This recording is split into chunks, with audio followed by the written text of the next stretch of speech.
प्राण अपान समान व्यान उदान और इस पिंड और ब्रह्मांड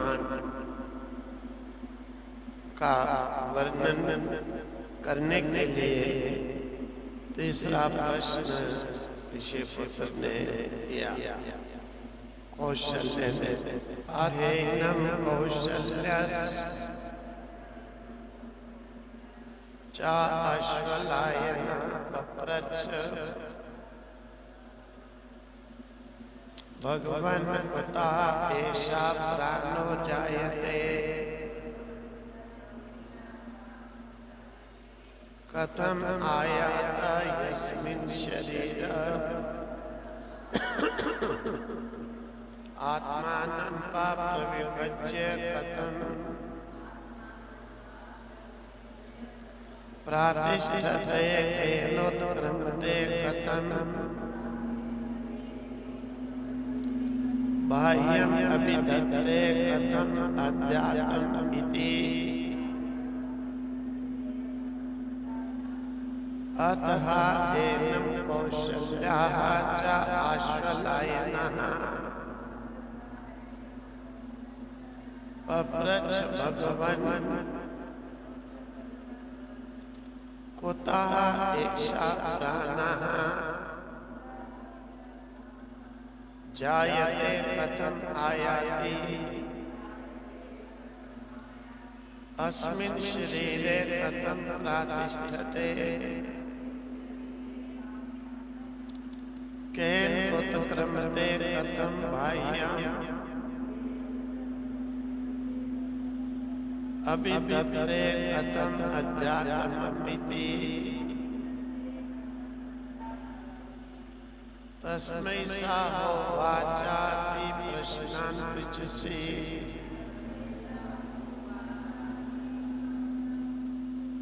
ब्रह्मिष्ठो असि इति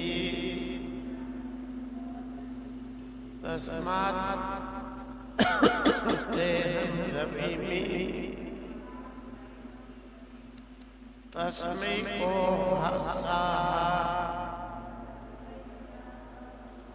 उवाच अति प्रश्नान्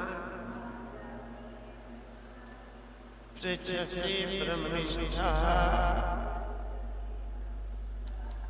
पृच्छसि ब्रह्मिष्ठः असि इति तस्मात् ते अहं ब्रवीमि।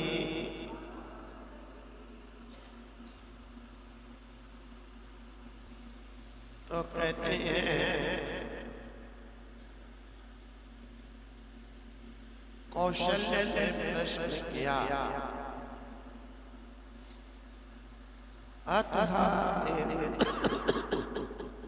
कौशल्यः च अश्वलायनः पप्रच्छ अथ यह पर अव्यय है हा निश्चय के लिए है कि उसके बाद में कौशल्य गोत्र में उत्पन्न कौशल्य ने 1 वर्ष ब्रह्मचर्य पूर्वक तप करने के बाद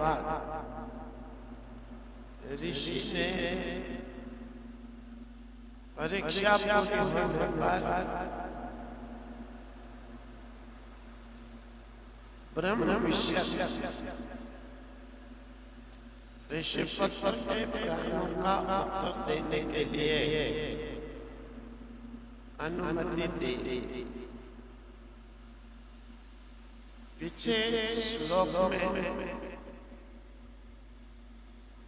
ये कहकर आए थे कि इंद्रियों ने प्राण की महानता को प्रकट करते हुए स्तुति करके कहा है प्राण तुम अंगों से निकल रहे हो, हमारे अंग ढीले पड़ रहे हैं, सूखे जा रहे हैं, इसलिए तुम मत निकलो, हम तुम्ही को श्रेष्ठ, तुम्ही को सबसे उत्तम मानकर स्तुति कर रही। कौशल्य पुत्र ने अश्वलायन के पुत्र ने पूछा, पिपलाद ऋषि से कि भगवान कोता ऐसा प्राण जाए, ये प्राण कहाँ से उत्पन्न होता है? ये जो प्राण है ये कहाँ से उत्पन्न होता है? चारों ओर जिसका डंका चल रहा है, इंद्रियादियों में सबसे श्रेष्ठ जो कहा गया, कथम आया प्राण कैसे उत्पन्न होता है, कैसे आता है, कहाँ पर? अस्मिन् शरीरे, इस शरीर में कैसे आता है? शरीर के जन्म में ही कोई इसे बुलाता नहीं, फिर भी आता है, तो कैसे आता है? कि शरीर उत्पन्न होने के बाद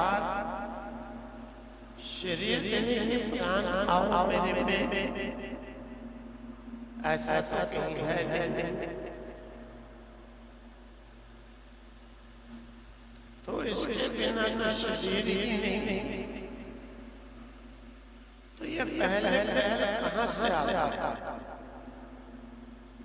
आत्मानं विभज्य, आत्मानं अपने आप, आत्मानं यहाँ अपने आप के लिए कहा, अपना आप ये प्राण प्रविभज्य है, अलग अलग करके, अलग अलग मान करके, कथम प्रतिष्ठित, कैसे ये प्रतिष्ठित होता है, कैसे रहता है शरीर में?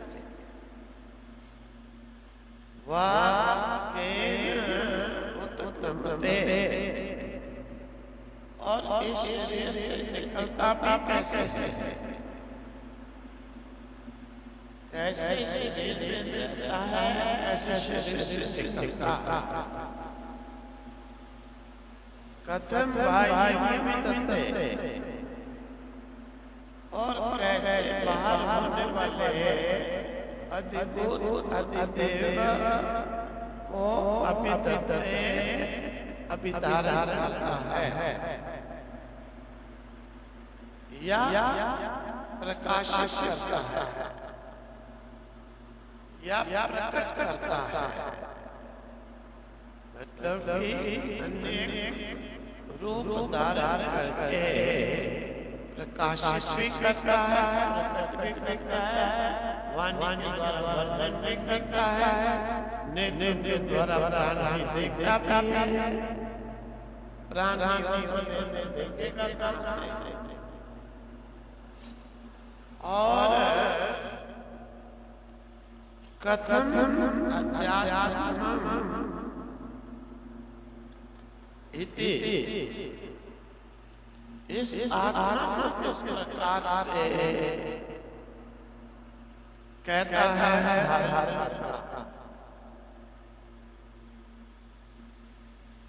तो ऋषि पुत्र ने जिसके विषय में पिपलाद से पूछा, अश्वल का कौशल्य,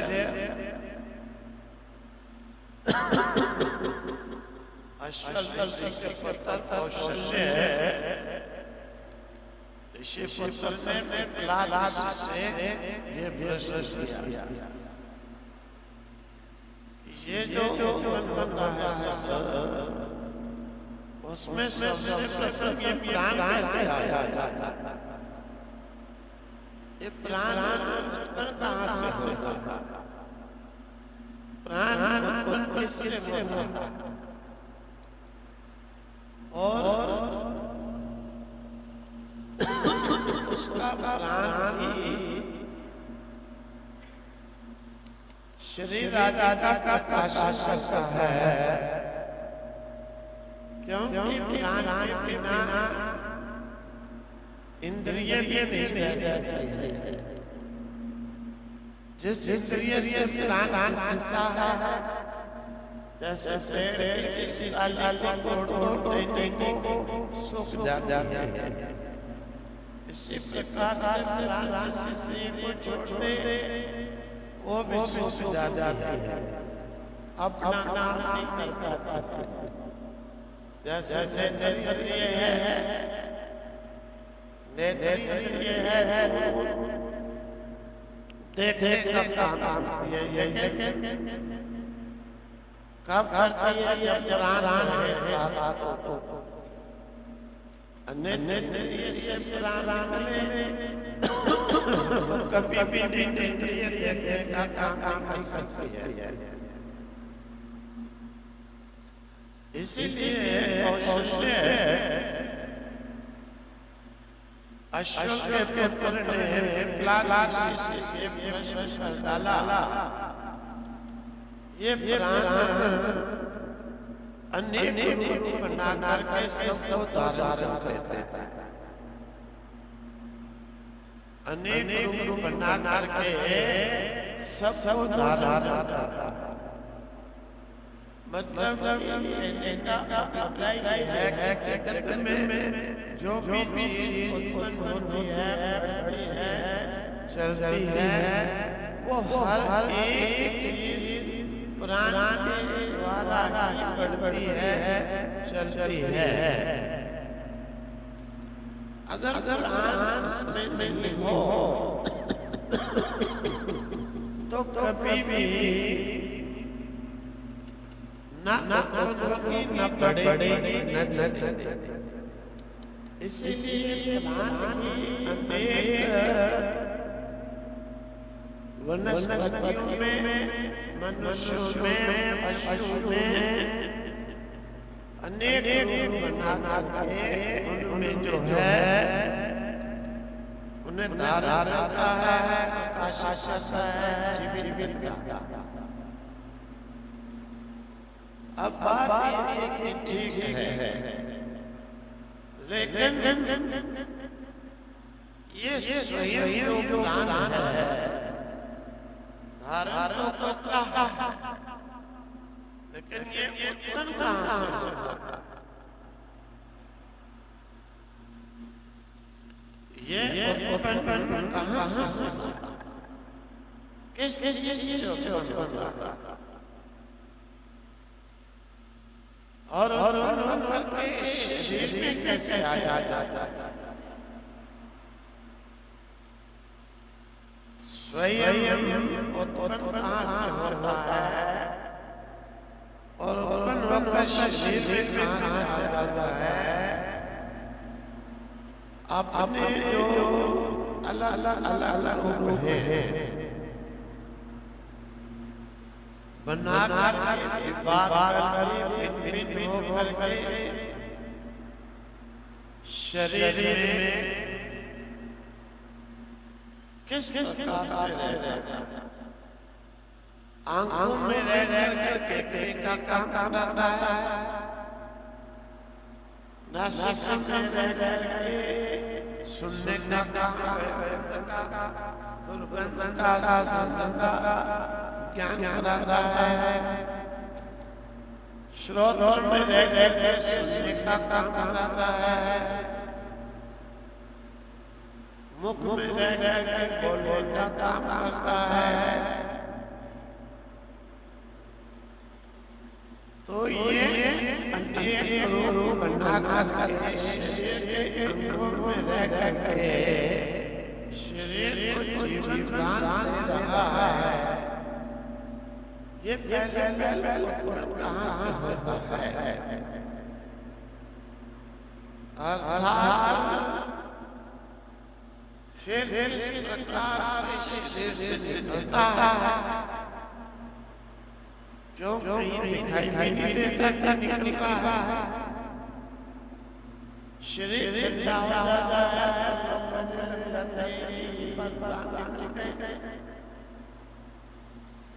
तो ये एक होते हुए अनेक रूप बना करके अनेक अंगों में, अनेक शरीरों में भिन्न प्रकार से कार्य करता है, तो कैसे करता है?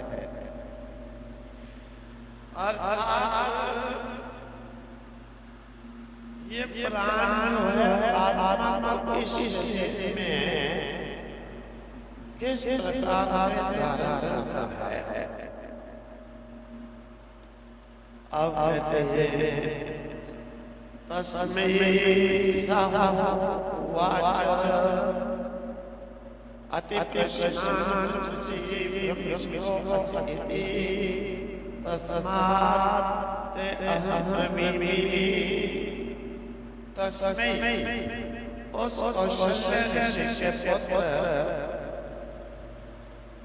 ने अति प्रश्नान् पिपलाद से कहा, तुमने तो बहुत प्रश्न कर डाले,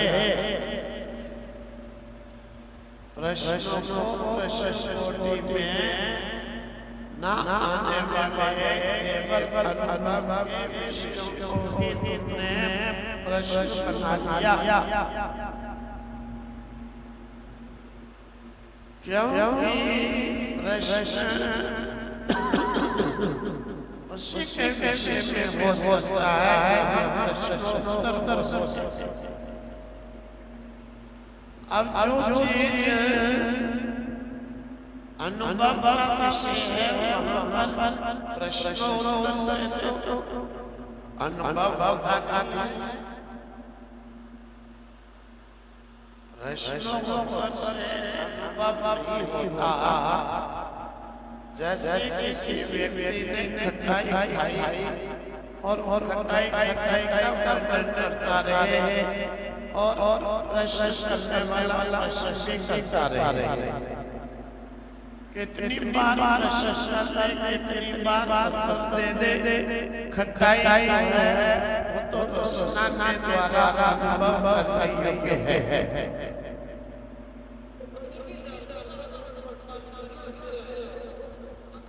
कौन बोल रहा है बीच में?